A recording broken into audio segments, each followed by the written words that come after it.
کے انتظار میں بیٹھے ہیں تو بڑے پریشان ہیں.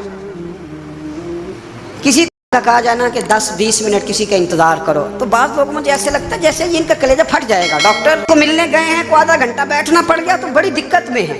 اپنے آپ کو سکون دیں. آپ یقین کریں بڑا مزہ آتا ہے کبھی کسی کا انتظار کرنا پڑے تو 2-4 تسبیح درود شریف پڑھی جاتی ہے. یعنی ذوق بن جاتا ہے کہ چلو اللہ نے موقع دیا ہے کوئی سرکار کو یاد کر لیں, تنہائی مل گئی. ہمارا مزاج جس سختی کا شکار ہے وہ سختی آہستہ آہستہ ہمیں زیادہ آزمائش میں ڈال گئی. تو میرے بھائی زندگی میں اطمینان حسن ہے اور وہ سب سے زیادہ اللہ کی یاد میں ملتا ہے. وہ سب سے زیادہ رب کریم کے ذکر میں. سب سے زیادہ جو چاہتا ہے نا دل ٹھنڈا رہے, زبان میٹھی رہے, وہ مدینے والے محبوب پہ درود و سلام پڑھا کرے, وہ حضور پہ درود و سلام پڑھا کرے. زبان میٹھی رہے پڑھا کرے, زبان میٹھی رہے گی. میرا ذاتی تجربہ ہے کہ جو آدمی اپنے اخلاق سنوارنا چاہے وہ حضور پہ درود شریف پڑھے. جو اپنے اخلاق سنوارنا چاہے, طبیعت کو ٹھنڈا رکھنا چاہے, وہ درود شریف پڑھے. اس کا دل سکون میں آئے گا.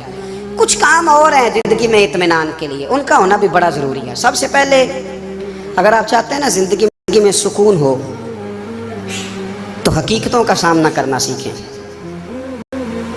آپ جو ہیں وہ رہنا سیکھیں, جو آپ نہیں ہیں وہ بننے کی کوشش نہ کریں. حقیقت کا سامنا کرو گے تو زندگی اطمینان میں آ جائے گی. ہم نے نا بہانے بنا لیے ہیں, ہیلے بنا لیے ہیں, جھوٹ کے سہارے اپنے آپ کو اونچا کر لیا. ایک آدمی سے کہا جاتا ہے تو رشوت نہ لے, تو کہتا ہے میں غریبوں سے نہیں لیتا. تو میرا سوال یہ ہے کہ امیروں کا حساب لینے کی اللہ نے تیری ڈیوٹی لگائی ہے, تیرے ذمہ لگایا ہے کہ تو امیروں کا حساب کر, تمہیں کیا ضرورت پڑی. ہم نا بہانہ کرتے ہیں, رشوت لینے والے کا الگ بہانہ ہے اور سفارش والے کا الگ بہانہ ہے. حقیقت کا سامنا کریں. حقیقت کا جو میرے ذمہ داریاں ہیں وہ میں نے پوری کرنی, جو آپ کی ذمہ داریاں ہیں وہ آپ جان نہ چھڑائیں, حقیقت پسند بنے. حضرت موسیٰ کلیم اللہ علیہ السلام کے پاس اسرائیل روح نکالنے آئے تو حضرت موسیٰ نے تھپڑ مارا, آنکھ نکال دی. واپس گئے, اللہ انہوں نے تو جلال فرمایا ہے. کہا موسیٰ علیہ السلام سے کہیے بیل کی پشت پر ہاتھ رکھیں, جتنے بال ان کے دستے مبارک کے نیچے آئیں گے اتنے 1000 سال ان کی عمر بڑھا دی جائے گی.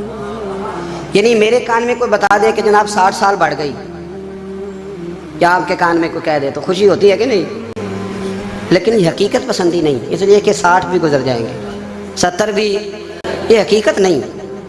حضرت موسیٰ کلیم, چلے میں مثال دیتا ہوں, سمجھ لے 10 بال, حالانکہ بہت زیادہ آتے ہوں گے, 10 بال اگر حضرت موسیٰ کے ہاتھ کے نیچے آئے تو 10,000 سال تو عمر بڑھ گئی نا.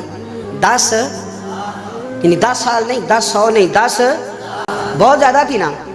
حضرت موسیٰ کلیم اللہ علیہ السلام سے آ کے عرض کیا گیا حضور بیل کی پشت پر ہاتھ رکھیں, جتنے آپ کے ہاتھ کے نیچے بال آئیں گے اتنے 1000 سال عمر بڑھ جائے گی. تو حضرت موسیٰ نے حقیقت پسندی والی بات کی. فرمایا پھر کیا ہوگا 10,000 سال کے بعد, پھر کیا ہوگا؟ کہ حضور جانا تو پھر بھی ہے. فرمایا پھر ابھی چلتے ہیں. اگر جانا ہے نا, جانا ہے تو پھر, اگر جانا ہے تو پھر ابھی. اور سجنوں اگر نماز پڑھنی ہے تو ابھی کیوں نہیں؟ اگر داڑھی رکھنی ہے تو پھر رمضان کا انتظار کیوں کریں, ابھی کیوں نہیں؟ اگر سچ بولنا ہے تو پھر, اگر رزق کرنا ہے تو پھر, اگر رزق حلال کھانا ہے تو پھر انتظار کا ہے گا. حقیقت ہوتی ہے, بہانہ ہوتا ہے. حقیقت چھپ نہیں سکتی بناوٹ کے اصولوں سے, کیونکہ خوشبو آ نہیں سکتی کبھی کاغذ کے پھولوں سے. یہ بات یاد رکھیں. اگر جانا ہے تو حضرت کلیم فرمانے لگے پھر 10,000 سال کے بعد بھی جانا ہے. تو آج بھی ہمیں بے قراری زندگی میں اس لیے کہ ہم حقیقت پسند نہیں, ہم بہانوں میں, ہم ہواؤں میں جیتے ہیں, ہواؤں میں, خیالات میں زندگی گزارتے ہیں. بڑا ٹائم پڑا ہے.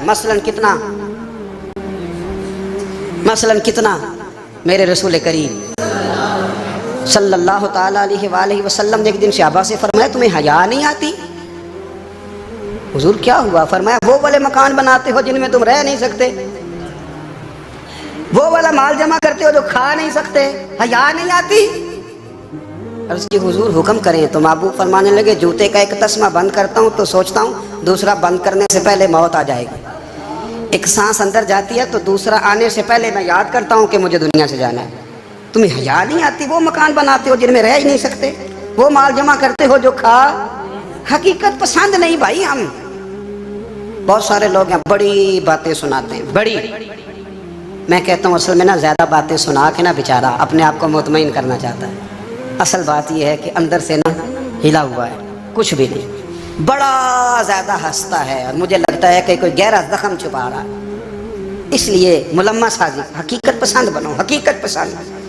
یاد رکھنا، من ترک صلاۃ متعمدا فقد کفر، میرے رسول نے حقیقت بیان کی، فرمایا جس نے ایک نماز بھی جان بوجھ کے چھوڑی اس نے رب کے رب ہونے کا انکار کیا، اس نے کفران نعمت کیا۔ یہ حقیقت ہے، کوئی کلیریفیکیشن نہیں، کوئی وضاحت نہیں۔ جو نماز نہیں پڑھتا جھوٹ بولتا ہے، غلط بیان نہیں کرتا۔ جو شخص رزق حرام کما کے کہتا ہے کہ اس کے بغیر گزارا نہیں چلتا، وہ جھوٹ بولتا ہے۔ اس لیے کہ رب فرماتا جب تجھے پیدا کیا ہے تو تیرا رزق میرے ذمہ ہے۔ اللہ فرماتا ہے کہ لا یکلف اللہ نفسا الا وسعها، میں کسی پر وہ بوجھ نہیں ڈالتا جو اٹھا نہ سکے۔ نماز فرض کیا، اس کا مطلب ہے ہم پڑھنے کے قابل ہیں، اس نے ہمارے ذمہ داریاں لگائی ہیں، تو مطلب یہ ہے کہ ہم ذمہ داریاں ادا کرنے کے قابل ہیں، ورنہ وہ کہتا ہے میں وہ بوجھ ڈالتا ہی نہیں جو تجھ سے اٹھایا تھا۔